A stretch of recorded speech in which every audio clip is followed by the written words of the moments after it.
मस्त झणझणीत आणि तर्रीदार असा गावठी चिकनचा रस्सा छान चुरून मुरून पण या रश्श्यासोबत खाता येतं.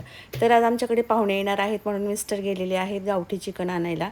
तोपर्यंत मला बोलले की तू मसाला वगैरे भाजून वाटून ठेव, भाकरी वगैरे जे काही ते तुला करायची तयारी ती करून ठेव. एक 4 ते 5 मीडियम साईजचे कांदे, 2 खोबऱ्याचे तुकडे, एक दालचिनीचा तुकडा, तसंच हिरवी वेलची, काळी वेलची, 2 लवंगा, 2-3 काळ्या मिऱ्या मी मस्तपैकी भाजून घेतल्यात.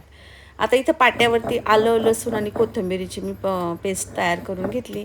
तर हे वाटण आपल्याला ना चिकन शिजताना घालायचं, म्हणजे हे हिरवं वाटण.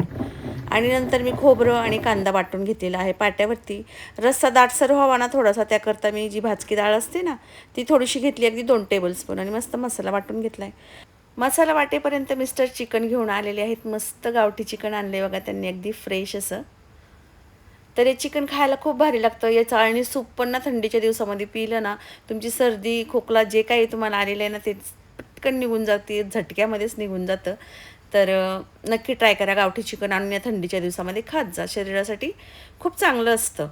चिकनला स्वच्छ धुवून घ्यायचं एक 2-3 पाण्याने. नंतर कुकरमध्ये कांदा टाकायचा. कांदा थोडासा गोल्डन कलरचा झाला की कोथिंबीर, आलं लसणाची पेस्ट टाकायची, तिला पण 1 मिनिटापर्यंत परतवायचं.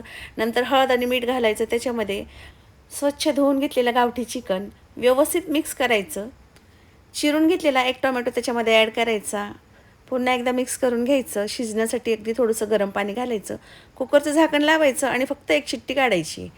1 शिट्टी कुकरची झाली की गॅसची फ्लेम बंद करून घ्या, नाही तर चिकनचा किमा होऊन जाईल. आता इथं पातेल्यामध्ये मी तेल घातले, वाटून घेतलेला मसाला टाकला, मस्त परतवून घेतल्यानंतर घरचं लाल तिखट टाकले, काश्मीरी मिरची पावडर टाकली, हळद टाकली, धण्याची पावडर टाकली आणि गरम मसाला टाकला. हे सगळे मसाले व्यवस्थित मस्त मिक्स करून घेतले. मसाला चांगला शिजला जावा त्यासाठी मी थोडंसं गरम पाणी टाकलं. पुन्हा एकदा मिक्स करून घेतलं आणि मसाल्याला तेल सुटेपर्यंत छान फ्राय करून घेतले.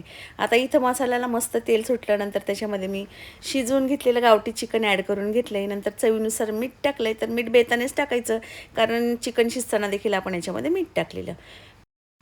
झाकण ठेवून मस्त एक उकळी काढून घेतली. उकळी आल्याच्यानंतर त्याच्यावरती थोडीशी कोथिंबीर मी टाकलेली आहे. मस्त झणझणीत, तरीदार आणि चवीला अप्रतिम असा हा रस्सा लागतो. तर करून बघा, ट्राय करून बघा. हा रस्सा उकळत होता ना तेव्हाच मुलं म्हणत होते, काय भारी वास सुटला आहे, काय भारी वास सुटला आहे. या वासानेच त्यांना खूप भूक लागलेली. तर असो, मुलांनाही जेवण वाटते आणि पाहुण्यांना देखील. तर सर्वात आधी तुम्हाला मी ताट तयार करून दाखवते की कसं दिसतंय हे आपलं गावठी चिकनचं ताट.